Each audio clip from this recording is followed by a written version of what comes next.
जामिनी कुमार नार्जारी बिथांनि ब्रैथि रुंसारि सान बे रुंसारि सानखौ धेमाजि जिल्ला खौसेथि बर' सुबुं आफाद आरो बोखावजायै लखिमपुर जिल्ला बिएलटि अनसाय आफादनि बानजायनायाव दिनै जानानै थाङो।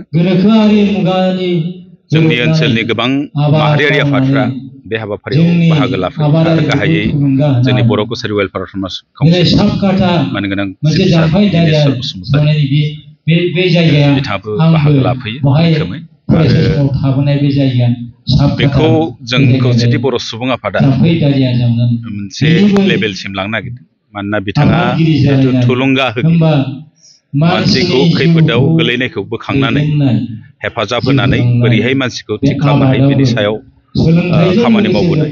बिथाङा खालि सासे फोरोंगिरिल' नङामोन, बिथाङा सासे समाज सिबियारि, बर' थुनलाइ आफादनि मोनथाम टार्म्सनि बिथाङा नेहाथारिमोन बङाइगाव प्राइमारि कमिटिनि।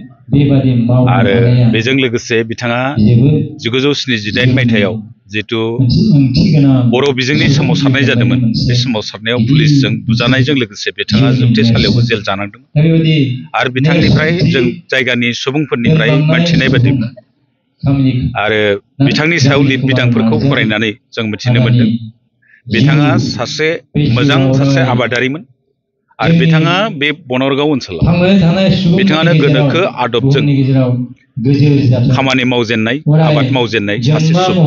आरो आबाद होनोब्ला जों मिथियो सुबुंनि जिउ थांनानै थानायनि जिथु धाराजों लोगोसे गुबुन गुबुन जिब जिबिखौबो आबादनि दारै जों हमथानानै लाखिनो हायो, फोथांना लाखियो आबादा जिहेतु। आरो आबादानो जाहैबाय बयनिफ्राय गोजामसिन बिगियान।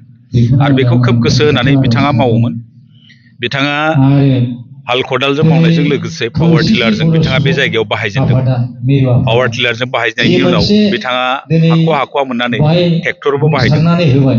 बै समावनो बिथाङा बनरगाव ओनसोलाव गिदिर ट्रेक्टर लाबोनानै गोबां दाहोना रुवाथि ग्रोम ग्रोम लानानै आबाद मावनानै बारियाव मैगं मावनाय, माइ दुब्लियाव माइ आबाद मावनाय, सबाय बेसर बायदिसिना मावनानै बुंनो थाङोब्ला क'क्राझार टाउननि खावसे हाथाइखौनो आवग्रिनो हादोंमोन होननानै बयबो बुङो थारमाने बे ओनसोलनि सुबुंफोरा। दा बेखौ नोजोर बोनानै जों खौसेथि बर' सुबुं आफादा एबार मोनसे थांखि लादों। जोंनि फैगौ जिल्ला कनफारेन्सफोर जागोन बिथांनि मुङाव, थुलुंगानि फुंखानि मुङाव मोनसे सासे मोजां आबादारिनो जों बान्था होनायनि मोनसे थिरांथा लादों बिथांनि मुङाव। मानोना आबादारिफोरखौ जोंना बारा सनमान होनाय जाया। आबादासो गिबि, नङा होमबा? आबादासो जोंखौ जाहोयो, जिबिखौ फोथांना लाखियो, जिब जिबिखौ। मात्र आबाद मावनाय माने खालि सुबुंखौ फोथांना लाखिनोल' नङा, बेयाव दाउसेन दाउला जिब जुनार गासैखौबो फोथांना लाखिनायनि मोनसे आदब बियो, नङा होमबा? आरो आबादखौ दिनै मोनथाम लेभेलाव जों बुंनो हायो। असमियावबा बुंगोन उत्पादित, औद्योगिक आरो बानिज्य। थारमाने दिहुनथाय, मेसिनारि जिथु माबा बहायनाय आरो बेखौ फालांगिसिम लांनाय। बे सिन्थाखौ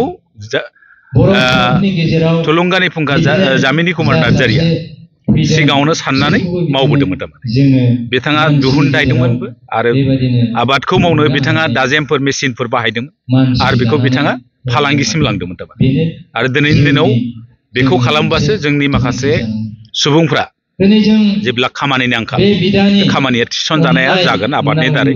आरो आबादा जुदि थिग थागै सोलिनो हाबासो हादोराबो जौगागोन आरो हारियाबो जौगागोन। बेनिखायनो जों बे बाथ्रा मानसिखौ साननानै बिथांनि मुङाव एबार कनफारेन्सआव मोनसे थुलुंगानि फुंखा हिसाबै, थुलुंगा हिसाबै मोजां सासे आबादारिनो बान्था होनायनि बाथ्राखौ जों सानदों।